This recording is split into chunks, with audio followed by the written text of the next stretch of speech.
ఇందిరమ్మ ఆత్మీయ భరోసా అని ఒక పేరు పెట్టారు. పథకం పేరు ఏంటది?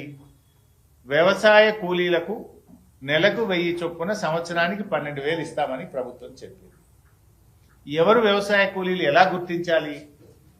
వీళ్ళు ఏమన్నారంటే, ఉపాధి హామీ పథకములో మట్టి పనికి పోయే వాళ్ళను మేము వ్యవసాయ కూలీలుగా గుర్తిస్తాము అన్నారు. మన రాష్ట్రంలో 50 లక్షల ఉపాధి హామీ కార్డులుంటే 1,02,00,000 మంది వ్యవసాయ కూలీలు పనిచేస్తున్నారు. అయితే ఈ రాష్ట్ర ప్రభుత్వం ఏం నిబంధనలు పెట్టింది? 1 సెంటు భూమి ఉన్నా నువ్వు కూలీవి కాదు. 1 సెంటు భూమి ఉన్నా కూలి కాదట.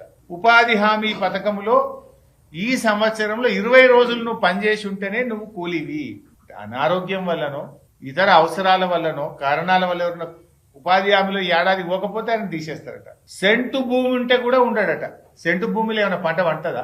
మీరు ఒకసారి ఆలోచించండి. 5 గుంటల భూమి ఉందనుకోండి, వీళ్ళు చెప్పిన ఈ రైతు భరోసా పథకం కింద 6,000 ఒక పంటకు, 6,000 ఒక పంటకు అన్నారు. 12,000. 5 గుంటలు ఉన్న వాళ్ళకి ఎంత వస్తుంది?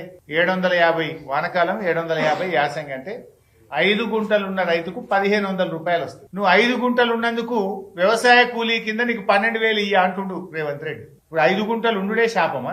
ఊళ్ళల్లో పాపం దళితులకు, గిరిజనులకు గతంలో ప్రభుత్వాలు పంచిన భూములు ఏమైనాయి అంటే, తాతలకు ఎకరం వస్తే పంచుకునే వరకు మనకి 5 గుంటలు వచ్చింది. ఇక 5 గుంటలు ఉంది, ఆయన రోజు పొద్దుగాలేసి గడ్డపార పట్టుకొని ఉపాధి హామీలో మట్టి పనికి పోతున్నాడు.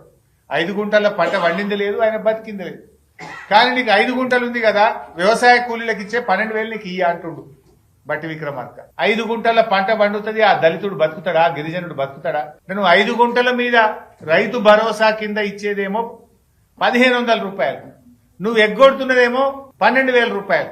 ఏది? ఇందిరమ్మ ఆత్మీయ భరోసా కింద ఎగ్గొడుతున్నది 12,000. అంటే ఆ రైతుకు 5 గుంటల రైతుకు ఎంత నష్టం అవుతున్నట్టు?